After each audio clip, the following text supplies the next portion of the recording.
you so much. And it's a wonderful opportunity to be here talking to the CentrEau community about this water-related issue. We appreciate the invitation and are really happy to share our passion about urine recycling. So I will just jump right into it. I can get my cursor going. There we are. So we are based in Brattleboro, Vermont. We're your neighbors. You're up here, and we're down here in the southeast corner of Vermont. And we're a small institute in a small state, which has given us a lot of freedom to try innovative approaches. This is our town of Brattleboro, Vermont, on the Connecticut River.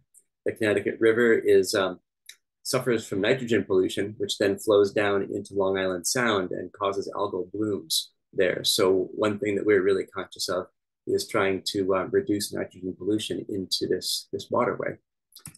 We are a nonprofit research and demonstration institute, and we have a vision, which is of a world with abundant clean water and fertile soil achieved by reclaiming the nutrients from our bodies in a life-sustaining cycle.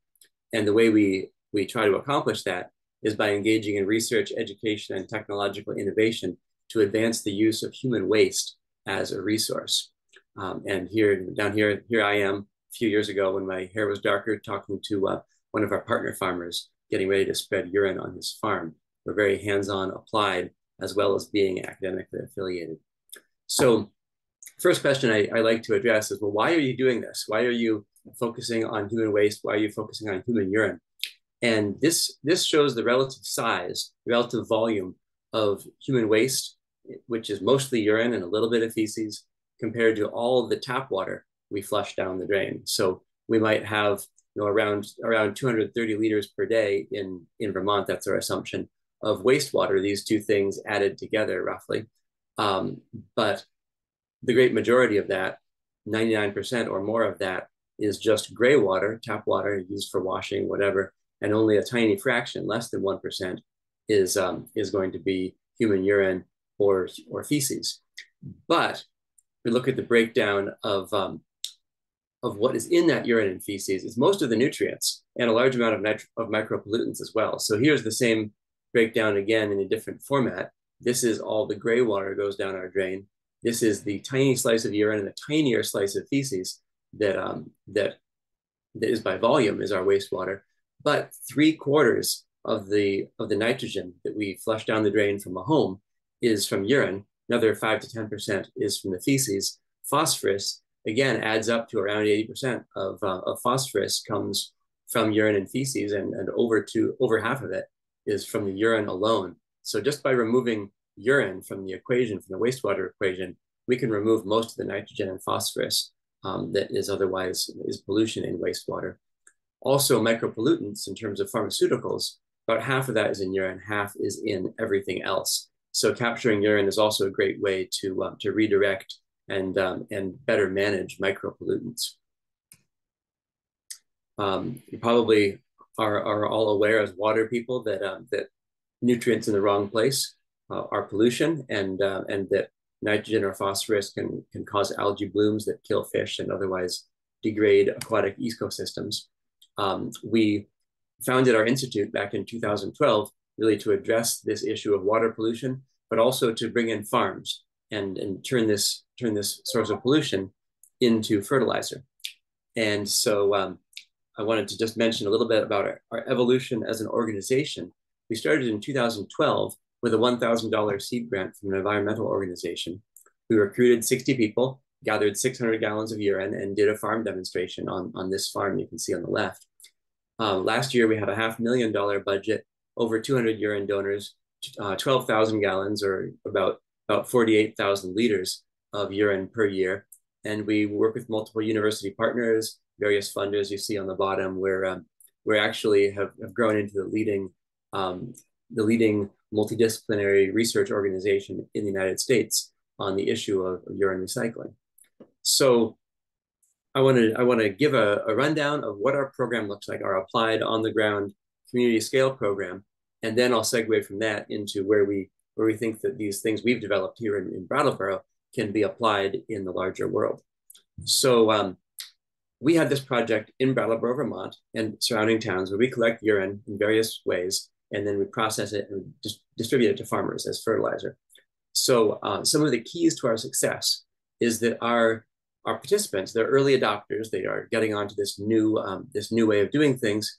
They're geographically scattered. They don't have to all be connected to one wastewater system. They're all over the county. It doesn't cost them very much to participate. They can choose the way they collect to meet their lifestyle and their homes. We recognize them for their efforts. Every year we actually have a competition. We call it the Piss Off competition. And we engage hundreds of people in our community to see who can bring the most urine to our facility, or who can gather the most at home that we then pump out. People get an award. It's a trophy. They get in the newspaper. It's very, very much about celebrating this kind of extreme recycling. And they're motivated for different reasons. Some of them want to conserve water. Others want to prevent pollution of water. And some want to make fertilizer for themselves or for farms. So our program has several aspects. We collect urine. Either people collect in, well, I'll get onto the details of all of these, but there is collection through various methods. Then we transport it, in our case, in our own urine truck to a treatment facility, which in our case is now at our research center. It used to be on a partner farm. And then we bring it from there to the farm and apply it using a tractor-drawn application system. Collection can either be at a depot. Here I am cutting the ribbon at a new depot.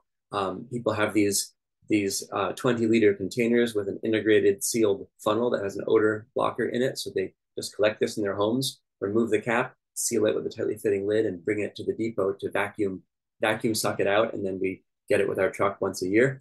Or they have it in their homes. They have a toilet, or in this case, a urinal in a business, goes to a tank in the basement, and then we come and we pump that out to our pumper truck and bring it to the facility. Or portable urine diverting toilets that we rent out. This is the device that we have for home users, and we sell these as well. We love to get these out to people who either use it in their home in their own garden or contribute it to a local project. I can talk about that more in questions if people have questions. And then the depot is where you bring that container, you pump it out with this self-service vacuum system shown on the right is a detail, gets sucked out by vacuum and then dumped into a series of tanks, which we then come and collect with our truck. Or if it's in a home or in a commercial or educational facility, you can have any one of these 3 different urine diverting toilets, which sends urine down to a separate tank in the basement, and solids go into a composter or get flushed into the wastewater system. And then, then we come and pump it out with our truck, which looks like this. It's our own, we bought that used quite affordably, surprisingly, but you could use a much smaller truck. It doesn't have to be a giant truck. And we vacuum pump that out and bring it to our facility for treatment. And then we pasteurize it. And it does not have to be pasteurized. That's not the only way to do urine recycling safely. But we've chosen that because the US EPA recognizes it as a way for treating wastewater. It lets us then distribute it without restriction to farms, to gardeners, to all sorts of users of that urine. And it's a very effective, very mature approach for destroying pathogens that might be in the urine. That said, urine itself is not a significant source of pathogens. We mostly do this because there's always the possibility with those divided bowl toilets that you could end up with some amount of fecal contamination in the urine. So people who are collecting, and then we have to get rid of those pathogens. If you're collecting pure urine in your own home and you know you're only collecting urine because you're not having any fecal contamination, then it's very safe to use in a garden without treatment. Then we bring it to these farms and we apply it. And we often use it on growing hay, growing grass for cows and horses mostly, because we have a lot of hay grown in the state of Vermont, and because hay requires nitrogen, and it's just an easy way that farmers can substitute this urine for synthetic fertilizer or supplement the manure they have on their farm already. We also have been exploring other methods for applying it. So here on the upper left this is our farmer partner John Jannison from Pete's Stand. He grows organic he grows produce, fresh produce for sale. We put concentrated urine in this tank, flows through a hose down to next to where the cultivator is, where he's cultivating the soil, and that urine gets then buried by the soil and incorporated into the ground directly. You can see the stream of urine coming down. and he grows delicious sweet corn that I've tried. It's quite good. He's very happy to use it. We also work with someone growing hemp, CBD hemp for medicinal use, and they did that through a drip irrigation system. So we gave them a tank of urine. They injected that into their drip irrigation system, where there's little drip irrigation tapes running under this plastic. So it was a fertigation system, and they did some testing. It was not rigorous testing, but they did some preliminary testing and found a 6% increase in CBD compared to their typical fertilization, and a 32% increase in the CBDV, which is a particular compound that they were really interested in increasing the content of. So they were quite happy with that. And then we've done social research, engaging directly with farmers, our farmer partners, and also other farmers, trying to learn about what farmers are interested in, what they want, what they're concerned about, what information they need, so we can tailor both the fertilizer we produce and then the information resources that we create, so that farmers have the resources they need in order to understand what they need to do to use the urine effectively, what the urine contains, and anything they have to keep in mind in terms of using it responsibly. So that's been key to our success, is direct engagement with farmers. And then we've also done research in focus groups, talking with a variety of individuals from different walks of life. And one thing that has come up many times, to the point where we've actually written a paper to describe this finding, is something referred to as ascribed attitudes. Because the main thing people think of as a concern about collecting urine as fertilizer is, oh, that's something that society might not be ready for, they think. And they say, no, I get it. I think this is a good idea, but I don't know if my neighbor, if other people in my town, whomever, would think it's a good idea. So they're having for themselves an opinion that, yeah, this sounds like a good idea, but they don't think that other people will believe it. But then we talk to other people and they say the same thing. So it's this phenomenon where people are just afraid that other people won't like it, even though they themselves do. Not to say that everyone immediately thinks this is a great idea, but it's always surprised us from the day we started until today, how frequently people see the rationale for why recycle urine as fertilizer and get excited about it and feel like, yeah, they want to be involved in that. It's been very surprising and gratifying how open people have been to this idea. The one concrete concern that people bring up the most frequently is about pharmaceuticals, because people realize that there are the drugs we take end up to some degree in the urine that leaves our body. And so we did some research with our partners at University of Michigan and the University at Buffalo from 2014 through 2019 on pharmaceuticals in urine, seeing what pharmaceuticals were there and at what levels, and then also applying that to farms growing, or to a test farm, growing lettuce and carrots. Those are two crops where there's the highest potential for pharmaceuticals to be carried up into the plants and then remain in the edible portions. And we measured how much ended up in those plants, how much was in the soil, how much was in the water beneath the soil. And that was our first, as an organization, our first partnership with top tier research organizations. Through those partnerships, they've mentored us, and now we are leading studies where we have other research organizations, including University of Michigan, Cornell University, who are our partners and collaborators on the projects we do. So this list of pharmaceuticals, 14 different pharmaceuticals that are typically found in wastewater, we found most frequently highest levels, things like caffeine, acetaminophen, paracetamol, a common over-the-counter painkiller, also ibuprofen and naproxen, and the other drugs usually at a significantly lower levels because they're not taken as frequently by the average person.